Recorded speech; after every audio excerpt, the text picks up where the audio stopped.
Hello बेटा, welcome back to our YouTube channel Achievers Academy and institute. जैसा कि हमने लास्ट वीडियो लेक्चर में पढ़ा था कि मार्कोवनी-कोव्स रूल क्या होता है, आज बेटा हम लोग पढ़ेंगे कि एंटी मार्कोवनी-कोव्स रूल क्या होता है। दोनों में कुछ सिमिलैरिटीज़ भी हैं और कुछ डिसिमिलैरिटीज़ भी हैं, उनकी बात भी करेंगे इसके बाद। ठीक है, देखो सबसे पहले एंटी मार्कोवनी-कोव्स रूल में किस चीज़ की रिक्वायरमेंट होती है? सबसे पहले चाहिए होता है अनसैचुरेटेड हाइड्रोकार्बन चाहिए होता है। अनसैचुरेटेड हाइड्रोकार्बन अब क्या हो सकता है? ये हो सकता है एल्कीन। एल्कीन वो अनसैचुरेटेड हाइड्रोकार्बन होता है जिसमें डबल बॉन्ड प्रेजेंट होता है कार्बन कार्बन एटम के बीच। दूसरा अनसैचुरेटेड हाइड्रोकार्बन हो सकता है बेटा हमारा एल्काइन। एल्काइन वो अनसैचुरेटेड हाइड्रोकार्बन होता है जिसमें कार्बन कार्बन के बीच ट्रिपल बॉन्ड प्रेजेंट होता है। अब जैसे मैंने आपको वहां पर बताया था कि अनसैचुरेटेड हाइड्रोकार्बन कैसा होना चाहिए? अनसिमेट्रिक होना चाहिए। तो यहाँ पर भी अनसैचुरेटेड हाइड्रोकार्बन कैसा होना चाहिए बेटा? अनसिमेट्रिकल होना चाहिए। कैसा होना चाहिए? अनसिमेट्रिकल। अगर अनसिमेट्रिकल नहीं होगा तो मार्कोवनी और एंटी मार्कोवनी-कोव्स रूल लगाने का कोई मतलब नहीं होता। ठीक है, अच्छा फिर इसके बाद यहाँ पर एंटी मार्कोवनी-कोव्स रूल केवल और केवल HBr का एडिशन करवाता है। किस चीज़ का एडिशन करवाता है? HBr का। और किसकी प्रेजेंस में करवाता है? परऑक्साइड की प्रेजेंस में। किसकी प्रेजेंस में? परऑक्साइड की प्रेजेंस में। मतलब एंटी मार्कोवनी-कोव्स रूल बेटा हमें कब यूज़ करना है? जब HBr का एडिशन हमें करवाना हो इस अनसैचुरेटेड हाइड्रोकार्बन में। किसकी प्रेजेंस में? परऑक्साइड की प्रेजेंस में। परऑक्साइड अब बेटा क्या होता है? जिस ऑक्सीजन पर -1 चार्ज होता है उसे कहते हैं हम परऑक्साइड। दो एग्जाम्पल है हमारे बहुत ही फेमस से परऑक्साइड के। एक तो है हमारा H2O2 हाइड्रोजन परऑक्साइड और दूसरा है हमारा बेंजोइल परऑक्साइड। कौन सा है हमारा? Benzoyl peroxide. बेंजोइल परऑक्साइड क्या होता है? देखो बेंजोइल परऑक्साइड में होता है C6H5 C double bond O single bond oxygen, फिर इससे एक और ऑक्सीजन जुड़ा हुआ है, फिर single bond carbon double bond oxygen C6H5। ये जो बॉन्ड है ना बेटा ऑक्सीजन और ऑक्सीजन के बीच का, इसी बॉन्ड को हम कहते हैं पर ऑक्साइड लिंकेज। क्या कहते हैं इस बॉन्ड को? पर ऑक्साइड लिंकेज कहते हैं। ठीक है, अब जो ये रिएक्शन होती है बेटा, जैसे मैंने आपको वहां पे बताया था, वहां पे इलेक्ट्रोफाइल का एडिशन करवाते हैं H पॉजिटिव का। यहाँ पे बनते हैं फ्री रेडिकल्स। फ्री रेडिकल्स क्या होते हैं? अभी जब हम मैकेनिज्म करेंगे तब समझ में आएगा बेटा। तो ये जो यहाँ पर किस चीज़ का एडिशन करवाया जाता है? फ्री रेडिकल का एडिशन करवाया जाता है। तो इस रिएक्शन को कहा जाता है फ्री रेडिकल एडिशन रिएक्शन। इस रिएक्शन को और क्या कहा जाता है? फ्री रेडिकल एडिशन रिएक्शन भी कहा जाता है। ठीक है, चलो जल्दी से आप इसको नोट कर लीजिए, फिर आगे इसकी बात करते हैं हम।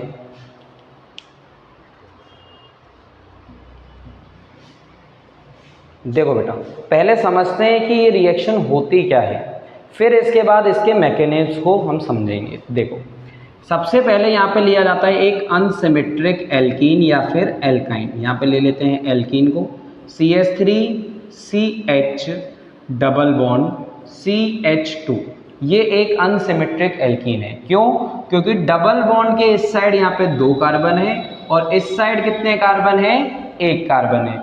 जब डबल बॉन्ड के और ट्रिपल बॉन्ड के दोनों side unequal number of carbon atom होते हैं तो उस एल्कीन या एल्काइन को हम कहते हैं अनसिमेट्रिक।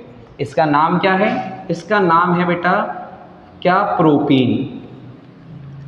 अच्छा, जब इसमें HBr का एडिशन करवाएंगे, किसकी प्रेजेंस में करवाएंगे? परऑक्साइड की प्रेजेंस में। किसकी प्रेजेंस में? परऑक्साइड। जैसे कि मैंने लिख दिया यहाँ पे H2O2। तो क्या कंपाउंड बनेगा? दो कंपाउंड्स बनेंगे, जैसे वहाँ पे दो कंपाउंड्स बने थे, यहाँ पर भी दो कंपाउंड्स बनेंगे। कौन कौन से? देखो, एक तो बनेगा CH3 CH single bond CH2। अब दो पॉसिबिलिटीज़ हैं कि ये जो HBr है उसमें से Br लग जाए यहाँ पर और H लग जाए यहाँ पर। इस समय इसका नाम क्या होगा? नंबरिंग करेंगे यहाँ से 1 2 3। इसका नाम होगा 1 ब्रोमो प्रोपेन। अच्छा, दूसरी पॉसिबिलिटी क्या हो सकती है? दूसरी पॉसिबिलिटी ये हो सकती है कि CH3 CH इस बार मिडल वाले कार्बन पर ब्रोमीन लग जाए और इधर लग जाए हाइड्रोजन। ठीक है, इस समय पे इसका नाम क्या होगा? कहीं से भी नंबरिंग कर लो, क्योंकि Br कहाँ पे प्रेजेंट है बेटा?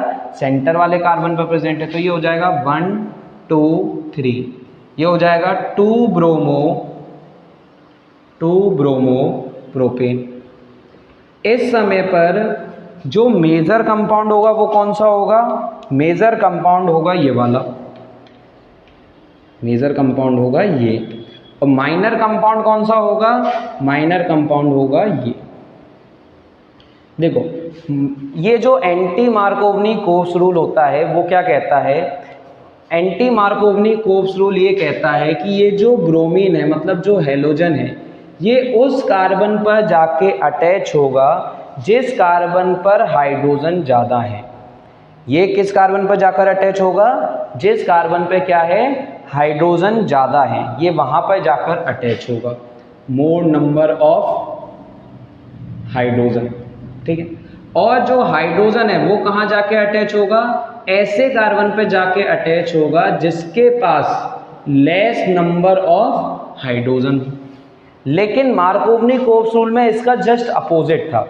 वो ये डिफरेंस आया किसकी वजह से है? डिफरेंस आया है फ्री रेडिकल एडिशन रिएक्शन की वजह से और इलेक्ट्रोफिलिक एडिशन रिएक्शन की वजह से। इसको नोट कर लो, फिर समझाते हैं कि इसके पीछे क्या मैकेनिज्म होता है।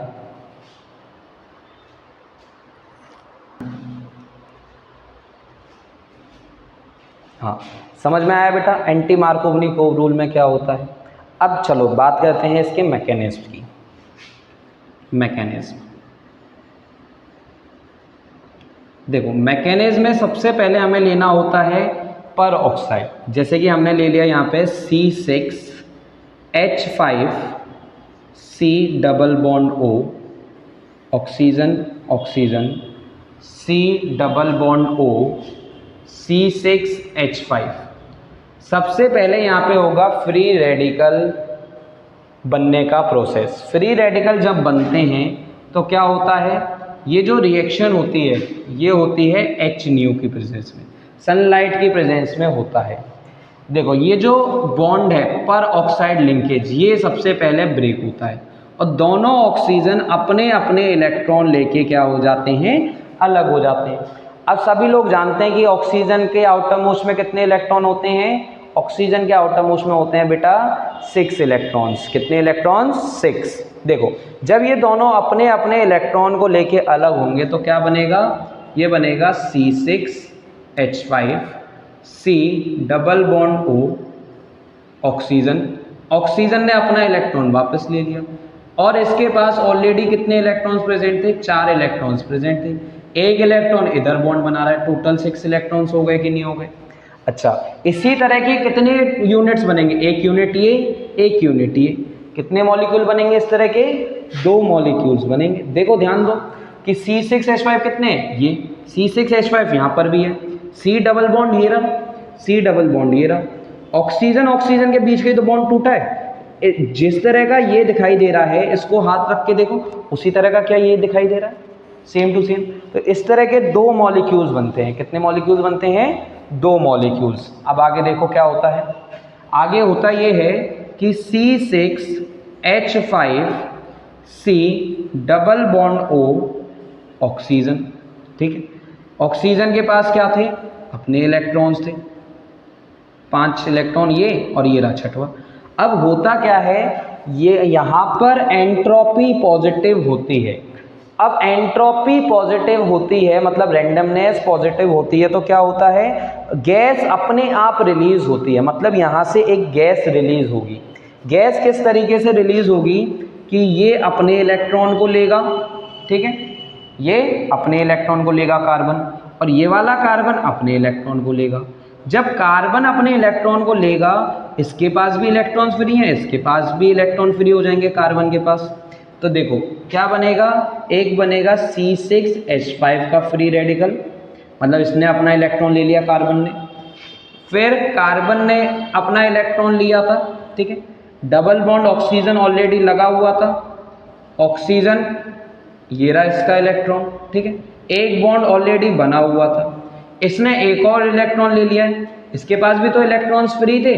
अब ये जो इधर इलेक्ट्रॉन लिखा था ना, इसको मैं इधर रिप्रेजेंट कर देता हूँ, दोनों मिलके क्या बनाएंगे, एक बॉन्ड बनाएंगे।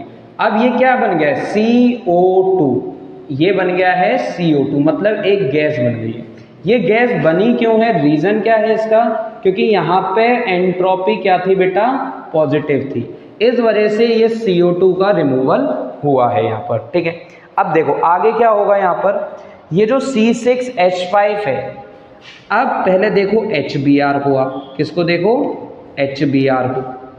HBr में भी एक बॉन्ड होता है, दिखा दे रहा हूं मैं, HBr यहाँ पर भी सनलाइट की प्रेजेंस में होता है बेटा क्या, फ्री रेडिकल बनने का प्रोसेस, मतलब हाइड्रोजन का फ्री रेडिकल बन जाता है और Br का फ्री रेडिकल बन जाता है।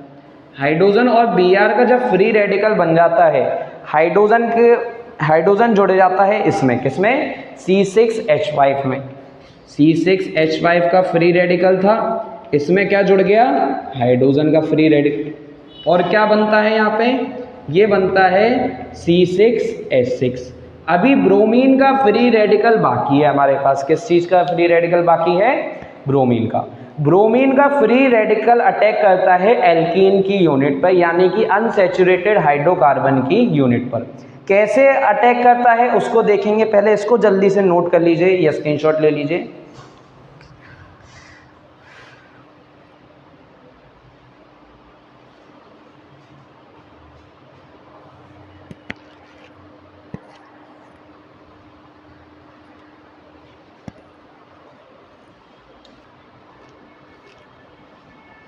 हाँ देखो बेटा, अब आगे क्या होगा, आगे होगा यहाँ पर ये कि ये जो एल्कीन है, एल्कीन का अब काम होगा।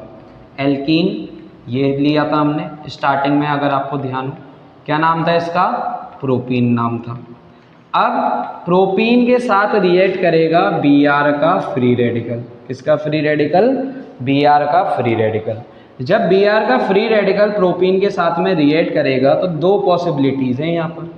सबसे पहले तो ये कि यहाँ पे भी फ्री रेडिकल्स बनेंगे, क्या बनेंगे, फ्री रेडिकल्स, और ये बनेगा CH3 CH CH2, इसके फ्री रेडिकल्स। इसी तरह से उधर भी फ्री रेडिकल्स बना दो, CH3 CH CH2, ये फ्री रेडिकल्स बन गए, ठीक है। अब ब्रोमीन का फ्री रेडिकल है हमारे पास, किस चीज़ का फ्री रेडिकल है, ब्रोमीन का।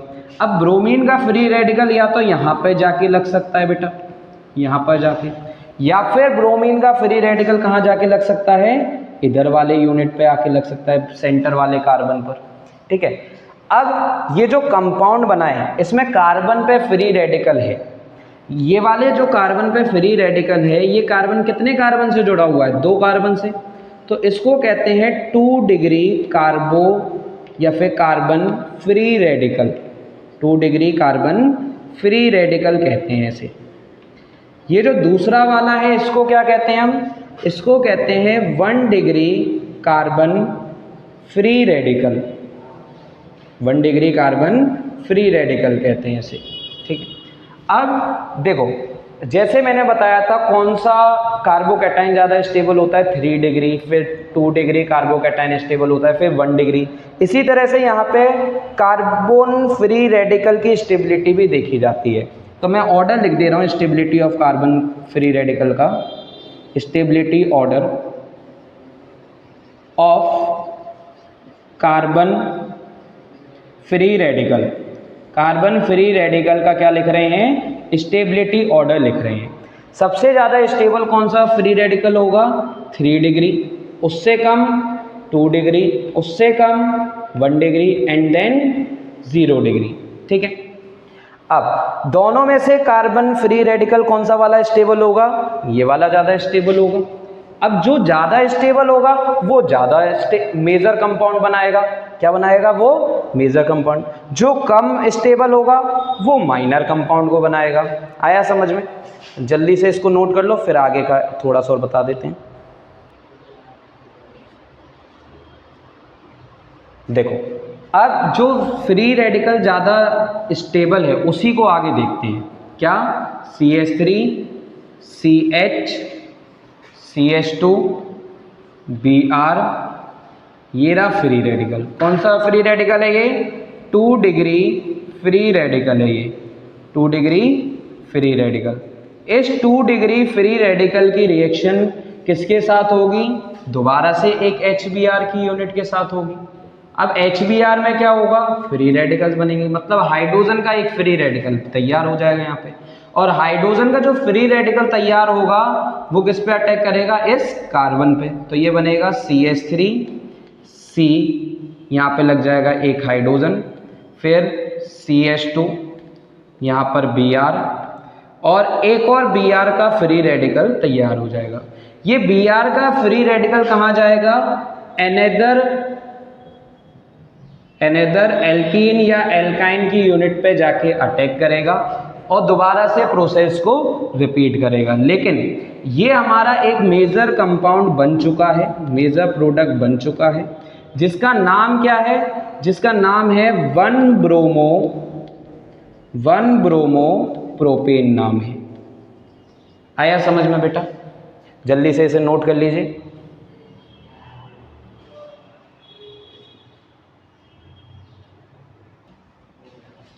देखो बेटा, अब हमने क्या पढ़ा मार्कोवनी-कोप्स और एंटी मार्कोवनी-कोप्स रूल में? एंटी मार्कोवनी-कोप्स रूल में हमने ये पढ़ा कि फ्री रेडिकल का सब्स्टिट्यूशन होता है, फ्री रेडिकल्स बनते हैं यहाँ पर, HBr का एडिशन करवाया जाता है केवल, और पर ऑक्साइड की प्रेजेंस में करवाया जाता है।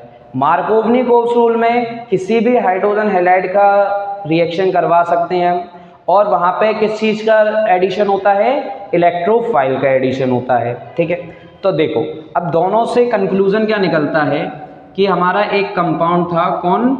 CH3 CH double bond CH2।